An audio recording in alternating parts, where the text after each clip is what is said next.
Halo guys, selamat datang di CCTV Ciwi-ciwi tebar velocity. Di sini podcastnya ciwi-ciwi aktif dan tebar inspirasi. Di sini kita bakalan ngobrol santai, lesehan, sambil nyemil nih. Tapi kita bukan cuma ngobrol biasa, isinya tetap berbobot dong. Nah, dan hari ini kita kedatangan ciwi yang inspiratif banget. Cinca?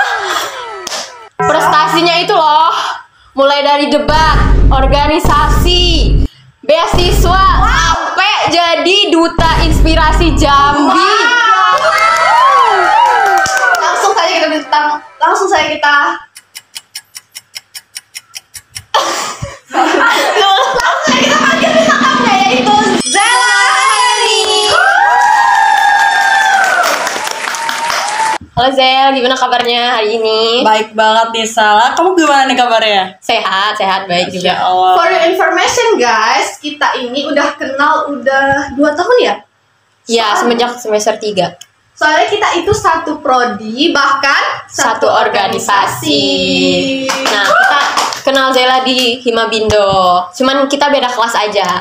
Ya Nah, boleh nih Zel, cerita sedikit. Kamu masuk PBSI itu emang udah niat jadi mahasiswa aktif atau ngalir aja gitu? Oke, kalau dibilang aku tuh pertamanya masuk ke PBSI itu emang udah niat atau ngalir aja. Emang aku udah niat banget sih dari awal. Karena kan dari awal aku bahkan milih jurusan pendidikan bahasa dan sastra Indonesia itu dua-duanya itu pilihan utama aku. Jadi pilihan 1, pilihan 2 itu tetap bahasa Indonesia. Dan aku daftar tuh di 2 instansi. Satunya di Universitas Negeri Padang sama satu lagi tuh di Universitas Negeri Jambi. Namun keberuntungannya ya di Jambi. Gitu. Nah, kamu aktif organisasi nih kan? Nah, pemicu awal kamu untuk aktif tuh apa ya? Mungkin gini juga, aku ngerasa bahwa seorang anak itu bakal aktif tergantung bagaimana orang tuanya, parenting dari kedua orang tuanya gitu loh. Karena kebetulan aku tuh emang dari SD, SMP, sampai SMA, bahkan sampai kuliah emang itu udah ditanamkan sama orang tua aku. Kayak kalau kamu ikut di sebuah organisasi atau ketika kamu bisa berkolaborasi dengan orang-orang yang hebat, maka itu bakal berpengaruh pada kamu gitu. Iya. Jadi pas SMP, SMA itu aku emang full banget ikut organisasi, sehingga itu juga mengalir pada saat aku masuk kuliah juga gitu. Berarti ambisnya dari SD nih. Mungkin gitu.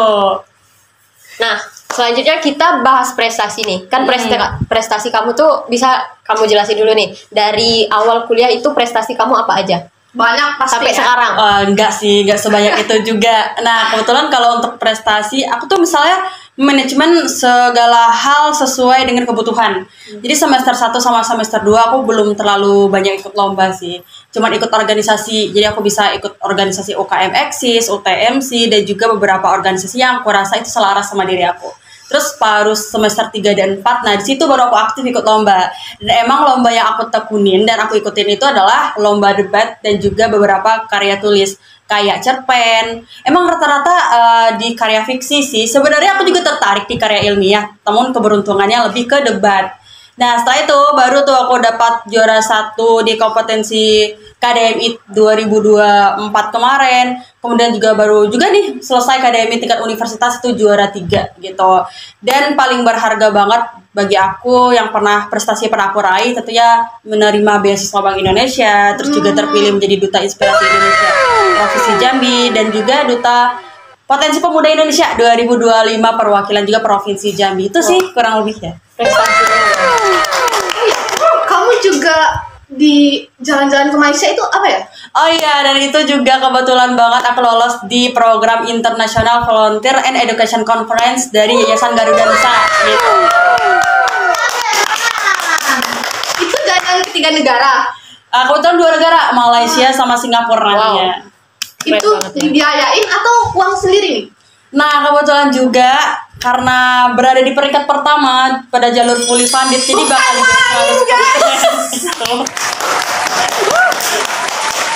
Nah, kan itu dari prestasi yang kamu udah obrolin tadi. Itu gimana cara kamu buat manajemen waktunya? Bagi waktu kamu kuliah sama organisasi dan lomba-lomba sebanyak itu. Sebenarnya kalau kita bahas terkait tentang manajemen waktu itu sulit banget sih bagi aku ya. Bahkan sampai sekarang pun aku sering keteteran sebenarnya. Cuman aku bakal mengusahakan sesuatu yang aku anggap saat sekarang apa sih yang penting. Sebenarnya ada beberapa tata cara untuk kita bisa menentukan ataupun hal-hal yang harus kita kerjakan. Yang pertama, kita harus tahu dulu apa yang penting dan apa yang nggak penting. Kalau seandainya kita ngerasa penting, pasti ada lagi poin kedua, mana yang mendesak dan nggak mendesak. Oke, kita ngerasa poin pertama itu penting, tapi nggak terlalu mendesak. Jadi kita bisa mengutamakan sesuatu hal yang lain, mungkin yang mendesak kita untuk menyelesaikan hal itu lebih cepat, gitu. Nah, untuk aku manajemen, aku biasanya tuh pakai skala prioritas, dan juga aku bakal tipikal yang bakal journaling sih. Kayak, oke, dalam minggu ini aku bakal nyelesain apa-apa aja, dan kayaknya aku bakal menghadirin acara apa aja, sehingga nggak ada yang namanya acara kita ya bentrokan gitu. Apalagi akan merugikan orang lain pada akhirnya hanya untuk keberuntungan diri kita sendiri. Itu sih biasanya aku mah. Berarti schedule kamu tertata ya? Tapi nggak, ya mungkin aku pikir sebegitu sih. Tapi ya masih ada lah minus-minusnya dikit.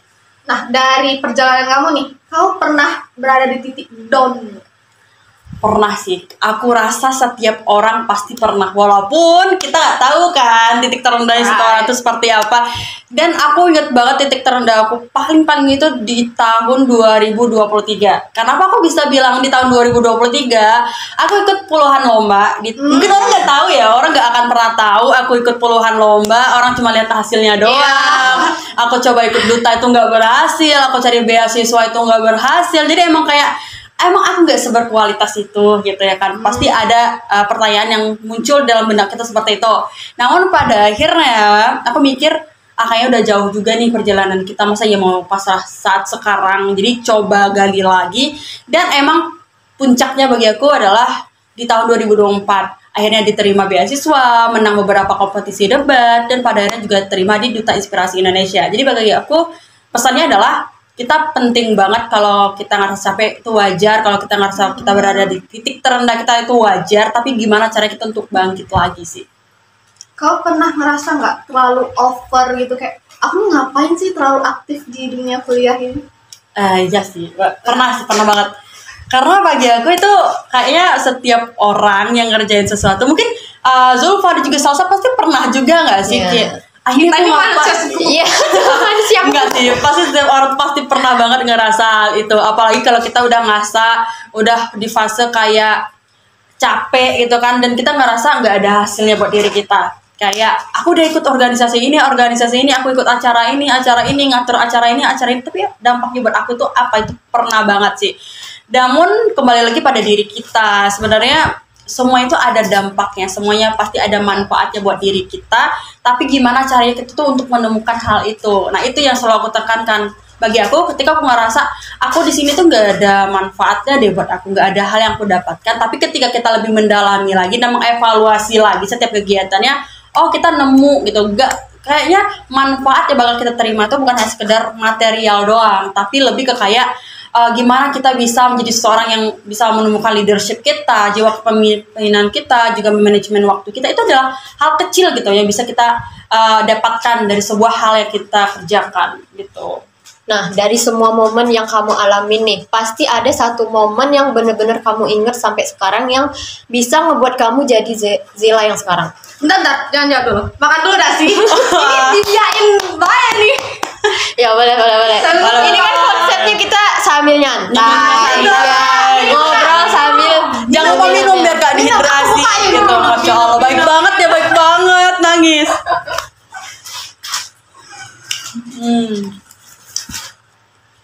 Lanjut. Keselak Kang. Ya. Apa tadi pertanyaannya?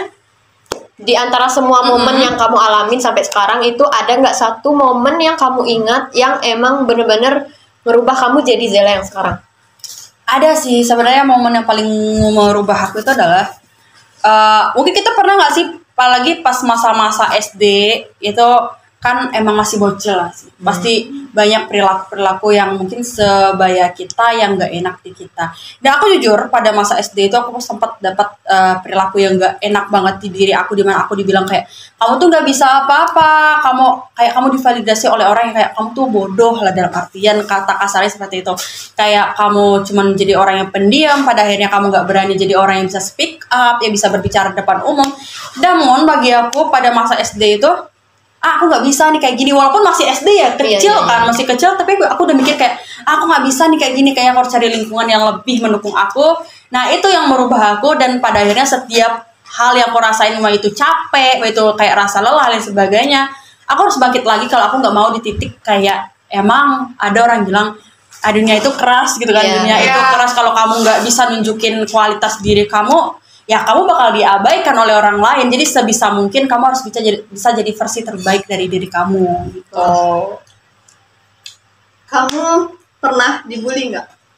Pernah, aku tuh cerita pas SD itu pernah dibully. Bulinya yang bully verbal kah atau bully fisik? Enggak sih, lebih ke verbal, lebih ke omongan gitu. Dari kan kamu banyak menang prestasi nih. Kamu pernah nggak dapat hate comment? Bagi aku itu wajar gak sih? Makanya mau sebaik apapun kita, pasti hate comment itu pasti ada. Aku pernah dibilang kayak kamu butuh validasi ya, haus validasi gitu ya kan. Terus pasti kamu pernah dibilang kayak sampai nginjek teman sendiri. Aku inget banget sih kayak oh my God. Oh iya ya. Padahal nih kita fokus sama diri kita kan. Cuman ya tetap aja pasti ada hate comment. Pandangan orang beda-beda. Betul banget. Nah, di sini kita punya segmen spesial nih, yang namanya itu snapshot cepat. Wow. Jadi ini maksudnya tanya jawab cepat. Nanti aku nanya, kamu jawab dengan cepat. Nanti dijelaskan juga dengan alasannya kenapa kamu memilih itu. Soalnya nih, tim kreatif, pertanyaannya. Oke kakak. Makanan manis atau gurih? Manis. Debat atau konten? Ya ampun, aku suka debat dan aku suka konten. Nggak bisa. Debat. Harus pilih. Debat. Kalau bukan jadi mahasiswa aktif, kamu sekarang jadi apa? Konten creator. Nah, duduk lesehan atau duduk formal di atas panggung? Sebenarnya kita butuhkan adalah duduk formal di atas panggung sih. Waduh, berarti kamu nggak suka ya duduk lesehan kayak begini. Aduh, ternyata kita mohon maaf. kurang ya. Besok kita pindah ke panggung ya guys ya. Lanjut. Terus kalau bukan jadi mahasiswa aktif, kamu bakal jadi apa? Konten creator. Oke. Iya sih, emang kelihatan dari IG kamu sih. Iya, IG kamu by the way kan bisa follow IG ya. Nanti kita taruh di sini, cantumin. Tadi setiap perjuangan pasti ada support system. Oh iya. Kira-kira support systemnya siapa nih? Apakah someone spesial? Ada cowok kah?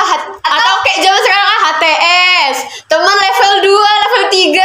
Nah, siapa tuh? Oke, kalau support system pasti kita udah kayak orang tua, ya kan, udah jelas orang tua. Dan emang sih, misalnya temen ya kan, teman.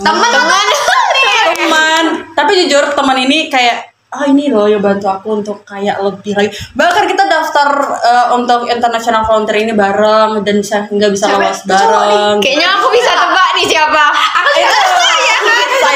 Kayaknya aku bisa tebak. Makanya itu kita lah ya support system kita bersama.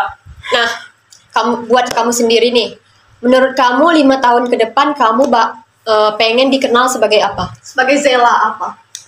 Sebenarnya aku pengen dikenal, itu juga udah mulai aku bangun di ini sih Instagram aku pengen dikenal. Udah kamu branding ya? Iya, sebenarnya lebih ke kayak pengen jadi manusia yang bisa memotivasi lah, motivator lah gitu ya kan. Tapi lebih ke kayak speaker doang sih, kayak orang yang bisa lihat konten-konten aku itu adalah orang-orang yang bisa belajar untuk public speaking yang lebih bagus lagi. Dan juga aku pengen dikenal orang yang baik-baiknya aja sih. Yang penting ketika mereka bisa lihat konten aku, itu bisa jadi salah satu panduan mereka untuk bisa bertumbuh dan juga belajar lebih baik lagi lah untuk di masa muda mereka gitu. Pesan nih buat teman-teman yang suka rebahan, yang scroll TikTok di rumah, ini orang prestasinya banyak loh. Apa nih buat pesan aku adalah ya jangan rebahan. Tersinggung sih. udah di seluruh penjuru dunia yang nonton ini. Pokoknya boleh kok rebahan, boleh kok kita istirahat, boleh kok kayak kita minum ataupun jalan-jalan atau nongkrong, boleh banget. Tapi penting untuk kita membatasi kayak kapan kita harus nongkrong, kapan kita harus belajar, kapan kita harus main-main dan lain sebagainya, agar hidup kita tetap seimbang gitu loh. Karena kan emang hidup itu kalau kita udah seimbang antara kebutuhan kita dan juga kepentingan kebahagiaan ataupun finansial kita, pasti bakal lebih bahagia gitu. Tapi jangan terlalu over juga terhadap diri kalian. Ketika kalian pengen dapat sesuatu hal, pengen kalian capai di satu waktu, juga jangan terlalu over karena ada batasannya. Jadi cari apa yang kalian pengen capai, cari apa tujuan kalian dan raih hal itu gitu. Intinya manajemen waktu ya. Betul banget, jangan lupa manajemen waktu sebaik mungkin. Aduh, udah dengarkan guys cerita-cerita Inspiratif dari Zela. Nah, terima kasih nih buat Zela. Semoga semua yang nonton yang di rumah yang lagi rebahan jadi terinspirasi berkat cerita inspiratif dari Zela. Nah, sampai ketemu di episode selanjutnya Di CCTV Ciwi-ciwi tebar Velocity.